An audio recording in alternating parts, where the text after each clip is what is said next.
Entrevista a Venevisión. Lunes Constitucional.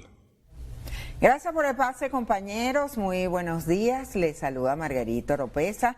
En Entrevista a Venevisión Lunes Constitucional vamos a conversar con Carolina Escarrá. Carolina Escarrá, gracias por estar aquí en Venevisión. Es politóloga, es licenciada en Estudios Políticos, mención internacional de la UCB con 2 maestrías de la Sorbona de París.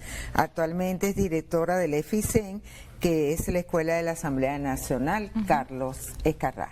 Así es. Bueno, muchísimas gracias por la invitación al programa y a esta casa. Queremos conocer la opinión en relación a la reforma constitucional. En el país está activada una reforma constitucional, pero algunas encuestas señalan que muchos venezolanos quieren un cambio, pero que ese cambio no necesariamente debería hacerse a través de una reforma a la Carta Magna. ¿Cuál es la opinión que te merece? Bueno, fíjate, yo creo que sí tiene que hacerse una reforma a través de la Carta Magna, ¿no? Nosotros hemos tenido muchas leyes que han profundizado lo que es el poder popular. Nosotros cada 3 meses votamos por cuál es el proyecto que se prioriza en cada una de las comunidades. Hemos sacado las leyes del poder popular y tú no tienes la palabra, por ejemplo, comuna en la Constitución, tienes los consejos comunales, pero si vamos a un Estado diferente, pues necesitamos algunas reformas desde el punto de vista estructural del Estado, ¿no? Y eso nos lleva al hecho de por qué la reforma constitucional, porque la reforma implica que los 9 primeros artículos quedan intactos, pero que dentro de la estructura hay que cambiar algunas cosas, no de la estructura de la Constitución, pero sí de la estructura de lo que tenemos en el Estado. Te pongo un ejemplo. Los consejos comunales, aunque están dentro de la organización según el artículo 70 de la Constitución, bueno, los consejos comunales hoy en día, varios consejos comunales se reúnen en comunas, y como te acabo de decir, la comuna no está. No está en la Constitución y se va a incluir. Se habla de un poder comunal. Se habla de un poder comunal, porque la idea es que además no es solamente el Ministerio del Poder Popular ¿no? Que lo tienen todos los ministerios, sino que además haya esa conjunción como poder, como un poder más del Estado, como un 6º poder del Estado, pero además desde el punto de vista de la estructura del Estado. Nacional, estatal, municipal, y que haya también el comunal, pues, ¿no? Y que eso además se articule con el poder electoral, con el poder legislativo, con el poder ejecutivo, con el poder judicial y con el poder ciudadano. Entonces, son los 5 poderes que ya tenemos en la Constitución, pero la idea es también el 6º poder extenderlo. Yo creo que debería ser, el presidente no lo ha dicho expresamente, pero yo creo que debería tratarse el tema popular y comunal, no solamente como desde el punto de vista de la estructura del Estado, como te decía, nacional, estatal y municipal, y después lo comunal, sino que además debería haber también una articulación a nivel de los poderes, pues.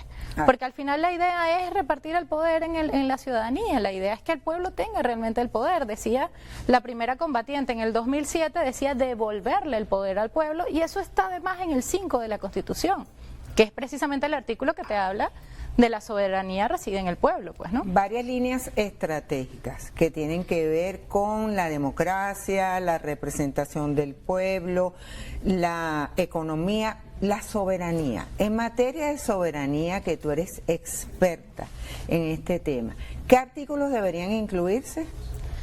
Mira, lo primero que hay que incluir, porque además votó la mayoría de la población el 3 de diciembre del año 2023, en el referendo que hicimos por el tema de la Guayana Esequiba, es el estado de la Guayana Esequiba, que es el estado número 24. Ese es el primer elemento de la soberanía. Pero nosotros tenemos desde el punto de vista internacional el 173, por ejemplo, que te habla de la supranacionalidad. Claro, en el momento en que fue creado en el año 1999 la Constitución de la República Bolivariana de Venezuela, era un momento, que yo siempre lo digo, era un momento totalmente diferente del país y del mundo. ¿Por qué? Bueno, porque se hablaba del fin de las ideologías, se hablaba de Fukuyama, que hablaba del fin de la historia, se hablaba de que había un hegemón, porque realmente los socialismos reales habían caído, de que los Estados Unidos tomaban la decisión, que es un poco lo que quiere hacer Trump ahorita, ¿no? Pero ese no es el mundo en el que estamos viviendo ahorita. Estamos viviendo en un mundo multipolar y pluricéntrico, estamos viviendo en un mundo, además, donde hay equilibrio. de los poderes como lo manejó Simón Bolívar hace 200 años, como lo fue manejando el comandante Chávez durante su gobierno y como lo está manejando el presidente Nicolás Maduro, además de otros representantes a nivel internacional como Putin, como Xi Jinping, etcétera, ¿no? Hay que incluir el estado número 24, que sería el de la Guayana Esequiba, con sus consejos legislativos. También alcalde. Pues debería tener Todas las alcaldes, pero autoridades. todo eso hay que estructurarlo. O sea, ¿cómo va a estar estructurado ese estado? ¿Va a tener una sola alcaldía como el caso de el estado de La Guaira o van a ser varias alcaldías, van a ser varios municipios que se van a unir? ¿Cómo va a estar estructurado ese estado? Eso es algo que se tiene que definir. ¿Un presupuesto? Ya tiene presupuesto, ya para este año ya lo incluyeron en el presupuesto de la nación. Pero evidentemente tiene que haber una estructura distinta del Estado, pues tiene que conformarse la estructura del Estado Guayana Esequiba, no puede estar solamente en Tumeremo, porque tiene que atender a toda la población que está en la Guayana Esequiba. En materia económica, que es importante en estos momentos, Venezuela depende del petróleo. El presidente Maduro ha manifestado la necesidad de ir a una economía autosuficiente, no tan dependiente, incentivar las exportaciones. Esto también debería ir por la parte de la reforma constitucional. Claro, fíjate, yo creo que está en gran medida cuando tú dices que, bueno, PDVSA de alguna manera es de todos los venezolanos y es una empresa estratégica, es muy importante, porque el petróleo todavía sigue siendo uno de nuestros principales productos. Pero lo tienes que hacer también con otras compañías que de repente atacan el tema del torio, que tratan el tema de la minería en el estado de Guayana Esequiba o en el estado de Bolívar, no solamente la CBG, que es una corporación muy, muy antigua, pero también hacerlo desde el punto de vista de los diferentes minerales que tenemos allí. Uno de los principales elementos por los cuales Venezuela es rica no es solamente el petróleo, es el diamante, es el oro, el torio, la bauxita. O sea, nosotros tenemos una cantidad de minerales, además de la riqueza hidrográfica que tenemos también. O sea, hay que de alguna manera estructurar e incluir otras empresas que desde el punto de vista de la ley son vistas como empresas estratégicas o como temas estratégicos, pues, ¿no? Como los minerales, etcétera, son estratégicos, pero no están en la Constitución. Todo eso hay que incluirlo porque la Venezuela que había en el año 1999, insisto, no es la misma que hay ahorita, ¿no? Los desarrollos que hemos tenido de cada uno de los productos que hemos ido encontrando, si se quiere, e impulsando sobre todo, y tiene que ver mucho con una guerra muy grande que nos hicieron desde el extranjero y que nos llevaron a algo que el presidente Nicolás Maduro llamó en el año 2022 las 3R.net, que es resistir, renacer y revolucionar. Resistimos, hoy en día tenemos más de 1000 medidas coercitivas unilaterales, pero además de eso resistimos a una guerra híbrida desde todo punto de vista. No solamente son las medidas coercitivas unilaterales, es la guerra económica, la guerra financiera. O sea, se nos cerraron todas las posibilidades de pagar a través de bancos internacionales, por ejemplo. Creamos el Petro y el Petro fue inmediatamente sancionado. En la Constitución, por ejemplo, te dice que la moneda de Venezuela es el Bolívar. Entonces, bueno, habrá que incluir otro tipo de monedas también. De hecho, las hemos tenido. Bueno, tuvimos que abrirle el espacio al dólar, al euro, a otras monedas e incluso al petro, pero no están en la Constitución, ¿no? Entonces son cosas que en algún momento incluso la oposición le decía al gobierno, mira, es que no está en la Constitución, la única moneda es el Bolívar, pero de alguna manera teníamos nosotros que resistir a todos esos ataques financieros y económicos que nos estaban haciendo. O sea, se trata de ajustar la Constitución a los tiempos actuales. Y aquí me detengo para preguntarte tu opinión sobre la decisión del presidente de Estados Unidos, Donald Trump, contra los migrantes venezolanos que fueron deportados a El Salvador, supuestamente todos pertenecientes al Tren de Aragua, pero debe haber excepciones. Sí, bueno, debe haber excepciones que salió el secretario de Estado Marco Rubio recientemente diciendo que algunos de ellos pudieran ser deportados a Venezuela después de que están en El Salvador.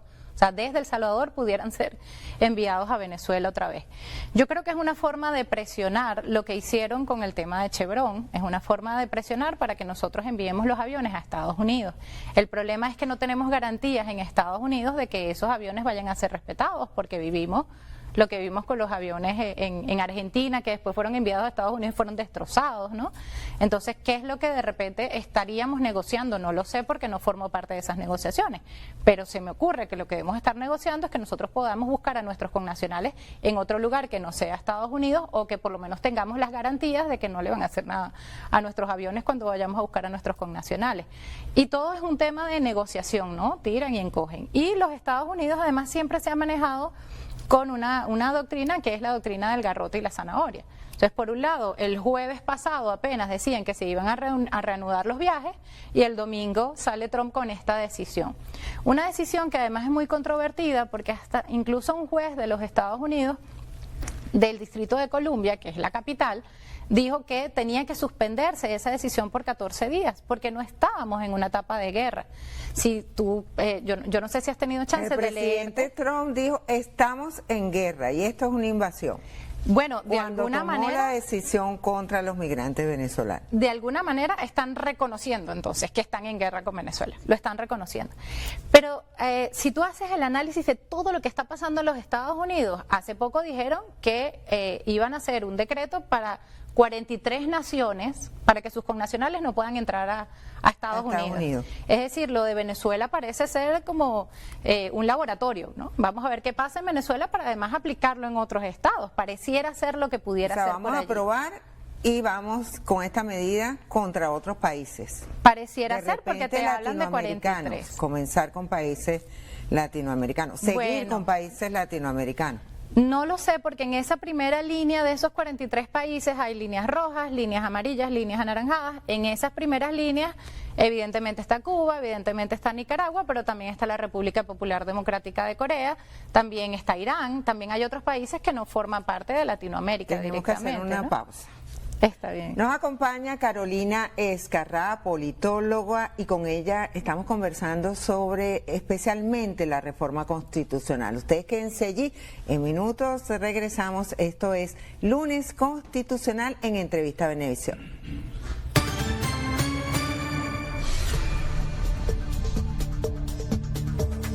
Entrevista Venevisión. Lunes Constitucional.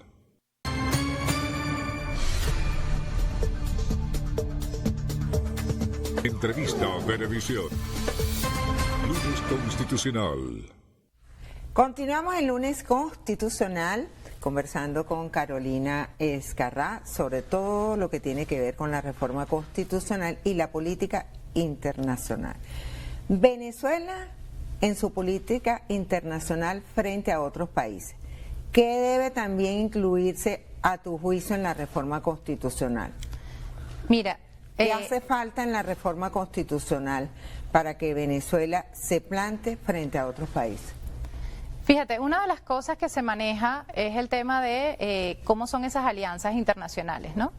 Y aunque Brasil vetó la entrada de Venezuela a los BRICS, Venezuela pertenece a los BRICS desde hace mucho tiempo, no solo porque lo dice el presidente, sino porque quien hablaba del mundo multipolar y pluricéntrico era Simón Bolívar. Y además nosotros tenemos, yo siempre le digo a mis estudiantes, que la geopolítica nace aquí, y no nace ni siquiera con Bolívar, sino con Miranda, que además se va a otros países a hablar de la independencia de América Latina, pero él se imagina incluso algo que pudiera ser el preámbulo de Naciones Unidas o de la Sociedad de Naciones inclusive, y él dice que eso está en Panamá. Por eso Panamá es tan importante para los Estados Unidos, por eso necesitan tener el control del canal. Y por eso necesitan eliminar todo lo que es la ruta y la franja de la seda. ¿Y crees que el presidente Trump va ahora para el canal de Panamá? Ya lo tienen, no, ya le dieron. Para quitarle los derechos a Panamá sobre el canal de Panamá. Lo que pasa es que Panamá se lo cedió porque ya le vendió todas esas concesiones al grupo BlackRock, y el grupo BlackRock y el grupo Vanguard son los dos grupos, los fondos de inversiones principales que hay en Estados Unidos, y son los que deciden qué se imprime o no se imprime en la Reserva Federal, si se imprime más billete o no se imprime más billete en la Reserva Federal. Entonces, además, tienen un conglomerado de empresas, donde hay empresas de los Trump también, donde está la ExxonMobil, donde están todas las empresas tecnológicas que estaban en primera plana cuando fue la toma de posesión de Trump. Todas esas empresas forman parte o de los Vanguard o de los BlackRock, ¿no? De hecho, yo hice una investigación el año pasado, y desde el año 2015 Elon Musk estaba pidiendo que le aumentaran, digamos, su pago, su salario como CEO de Tesla, y no lo habían querido hacer, lo hicieron el año pasado, pero quien tuvo la decisión al final fue Vanguard. O sea, son grupos de inversiones que tienen muchas más acciones de las que tiene el propio Elon Musk sobre el propio Tesla. Él tiene solamente, creo que son 7 acciones. Y los otros países, las otras empresas que forman parte de estos grupos de inversión tienen más acciones y tenían que decidir si se le subía el sueldo o no al presidente, ¿no? Al CEO, al director general de esa organización. Por eso te digo, estamos detrás de una o dentro de una corporocracia donde evidentemente Trump pues tiene algunos intereses en muchas de esas empresas, tiene unos vínculos importantes en muchas de esas empresas. Lo vimos con el caso de la ExxonMobil. Por lo menos cuando él estuvo en su primer periodo, su secretario de Estado era el que había sido CEO de la ExxonMobil durante por lo menos 10 años, ¿no? Rex Tillerson. Pero así muchas decisiones que se tomaron a favor de la ExxonMobil, como permitirle exploración en Alaska, por ejemplo, en zonas que eran resguardadas precisamente para los pueblos originarios, ¿no? Entonces, bueno, hay ciertas decisiones que se han tomado. El hecho de salirse del Acuerdo de París, o sea, hasta eso, porque desde el punto de vista ambiental, con la inmediatez que necesitan para hacer las cosas y para lograr el control, no le importa si el mundo se afecta por las emisiones de carbono o si se afecta por otro tipo de razones, pues, ¿no? Entonces, incluso el haberse salido del Acuerdo de París tiene unas repercusiones desde el punto de vista ambiental que son, digamos que positivas para esas empresas que forman parte de estos fondos de inversiones. Entonces hay detrás muchas cosas que están vinculadas bien a los republicanos, bien a los demócratas. Y ahí me voy un poco a lo que estábamos hablando anteriormente. Él toma en cuenta una ley de 1798 que formaba parte de 4 leyes. Una de esas leyes se aplicó en la Segunda Guerra Mundial. En la primera, en la segunda y en un momento en el que quemaron la Casa Blanca y el Capitolio en Estados Unidos, hace muchísimos años. O sea, se ha aplicado solamente 3 veces y se está aplicando ahorita, pero dentro de esas 4 leyes había una incluso que hablaba de las deportaciones en tiempos de paz, solamente que esa fue derogada en el año 1801, pero fue derogada entre otras cosas porque John Adams, que fue el que creó esas leyes, estaba en contraposición a Jefferson y a Madison, y cuando llegaron Jefferson y Madison al poder, cambiaron algunas de las leyes y, digamos, establecieron lo que es la hegemonía, porque hay una hegemonía bipartidista allí del Partido Republicano y Demócrata. Ellos representaban esos partidos en ese momento, demócrata-republicano se llamaba el partido, frente a lo que estaba manejando John Adams. Entonces, realmente había, en el momento en que John Adams crea estas leyes, había una situación de posible conflicto, incluso armado con Francia. Estaba el miedo de todas las ideas de la Revolución Francesa, estaba el tema con Napoleón.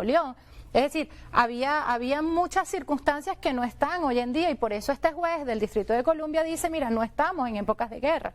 Ahora, los Estados Unidos del año 2001 declararon la guerra contra el terrorismo. Si ellos dicen que el Tren de Aragua es un grupo terrorista, evidentemente ellos están diciendo estamos en guerra.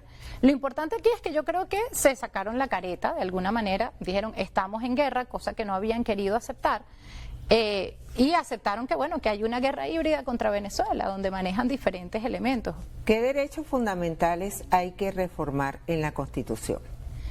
Mira, yo creo, o sea, los fundamentales están del 1 al 9, ¿no?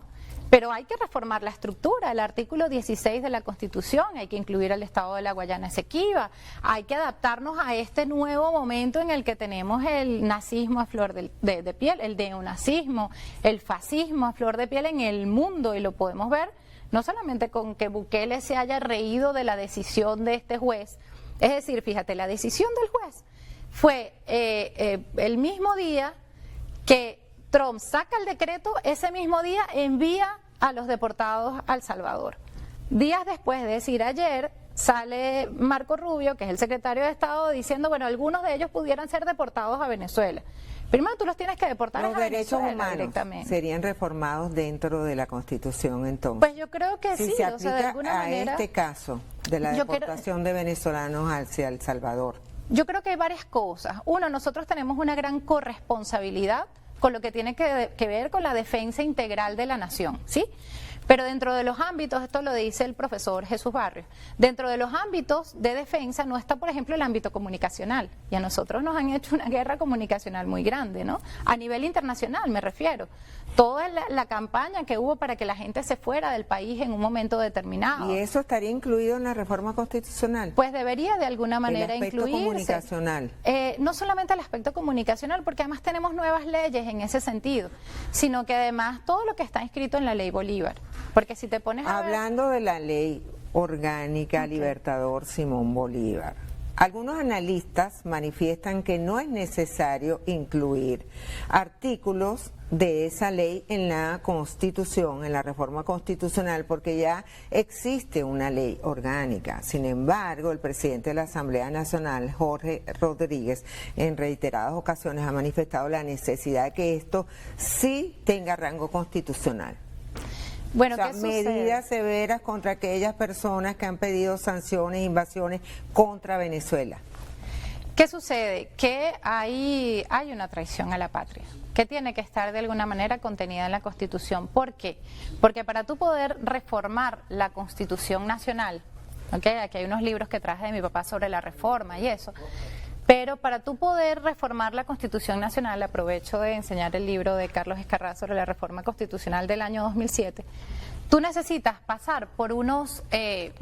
digamos que por un procedimiento, y ese procedimiento termina en un referendo, donde es el pueblo el que decide si se reforma o no se reforma, es el pueblo el que decide si se cambia una constitución o no se cambia, no es la Asamblea Nacional que pudiera llegar, como pasó en el año 2015, un grupo de personas que sencillamente hacen ellos sacaron un decreto un estatuto, sacaron en ese momento que se llevó por... digamos que pasó por encima incluso a cuestiones que estaban en la Constitución. Si te pones a ver lo que hicieron con la Asamblea Nacional del año 2015, ¿no? Entonces, la idea es que eso no vaya por encima de la Constitución. La Constitución tiene que ser nuestra Carta Magna y la Constitución tiene que tener esos elementos fundamentales. Las personas que vayan a pedir no solamente sanciones, porque no se trata solamente de las medidas coercitivas unilaterales contra instituciones importantes del Estado, contra la posibilidad de que la gente coma, de que la gente pueda tener las medicinas necesarias, como lo vimos en la época de la pandemia, sino que además se trata de que haya una defensa del venezolano frente a todas estas agresiones que son soterradas. No son agresiones que mandaron a los marines, por ejemplo, ¿no? Sino que son unas agresiones que tienen que ver con la guerra cognitiva, que fue además definida por la OTAN en el año 2021, es decir, ya es una forma de actuación que ha aceptado incluso la OTAN, ¿no? Y que te plantea que la guerra cibernética, para la que parecía ser que para el 28, 29 y 30 de julio no estábamos preparados, te plantea entonces la guerra cognitiva, la guerra de comunicación, la guerra de información y la guerra cibernética. Entonces te mueven las emociones, te mueven todo lo que tiene que ver con la información que llega a tu cerebro y obviamente te trastocan todo lo que es la estructura tecnológica. Si estamos a las puertas de la inteligencia artificial, evidentemente todo eso tiene que ser actualizado. No vamos a decir directamente reformado, pero sí actualizado, por lo que te decía inicialmente, el mundo del año 1929 no es el mundo actual. Y el mundo actual ha evolucionado o involucionado en algunos casos en gran medida en diferentes temas que hay que tomar en cuenta para esta reforma. Se nos acabó el tiempo, gracias por aceptar nuestra invitación. Nos acompañó Carolina Escarrá, politólogo, experta en la materia constitucional, también en el tema internacional. Será hasta una próxima oportunidad. Volvemos con Noticias Venevisión.